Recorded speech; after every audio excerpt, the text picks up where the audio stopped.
am celebrating the anniversary of my first book, Confessions from a Las Vegas Hairstylist.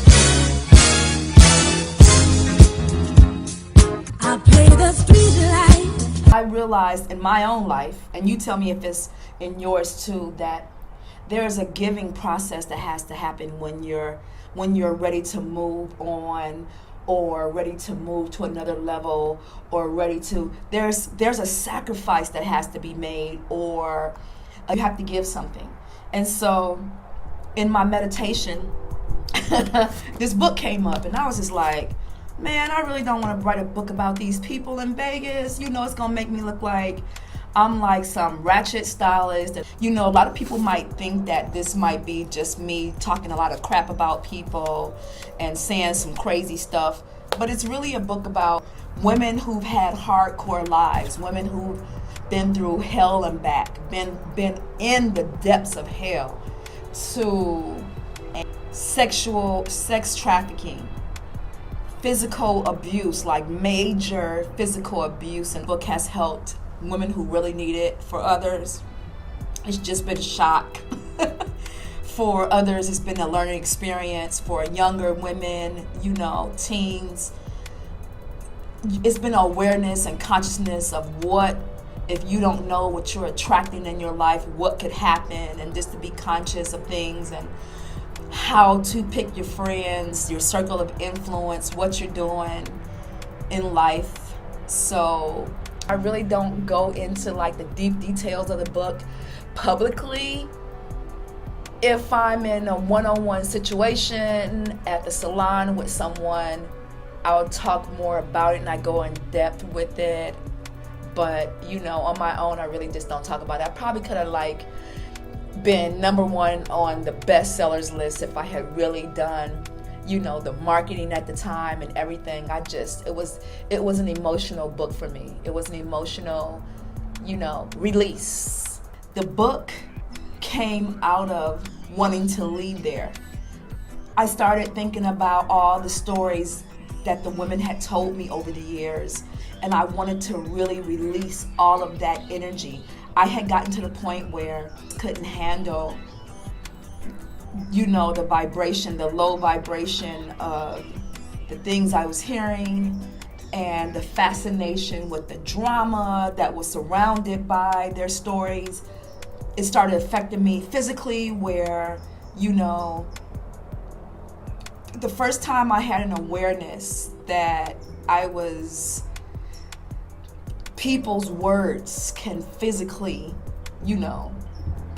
affect you, is when I had this pimp that came in to get his hair done, and was telling me about, you know, a new little one that he had who came into, you know, his stable, and he started laughing, and I just continued to do his hair, you know, that day. But after that, I went home. I caught the flu for a week. Like, I couldn't physically get out the bed. I had to cancel my clients, the stories, and I realized I can't even live like this no more. I can't handle these kind of stories and listening to this mess and be okay with it, especially the abuse of women and the bondage and oppression of women. I mean, that's just unacceptable for me as a woman.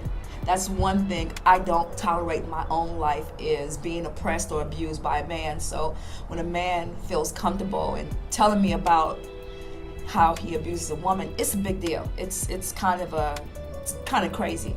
And so when I started noticing the energy that was attached to that made me look at my clientele, see who I had in my business, and start making some cuts.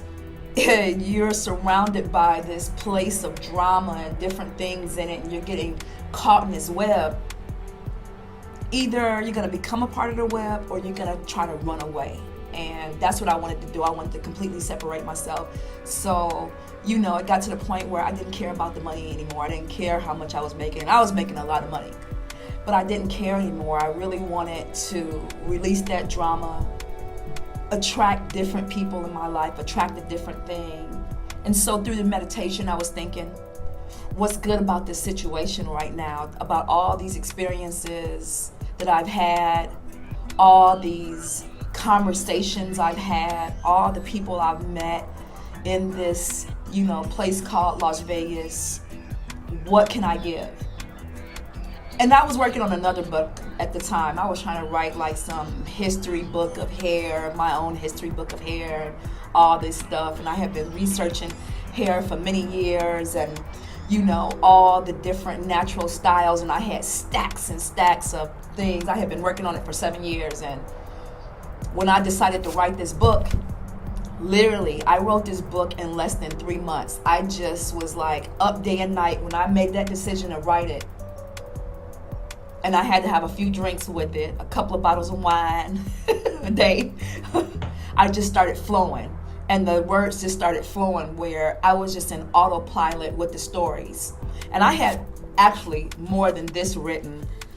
My editor just said some of the stories were way too controversial for me to put in the book. And so we kind of toned it down.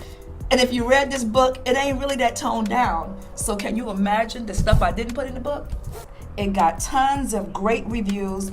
Everyone who read it said it was a great book, that from the first chapter, on, it was exciting and it made them read my whole book. And I appreciate all of you for sending me, messages over the years and writing reviews about my book and supporting my book. And I just really thank you for that. Hopefully those women in the book, wherever they are in life or whatever they're going through, I just wish them peace and prosperity and abundance and wholeness and healing and love. And yes, what are you willing to give today to move to another level?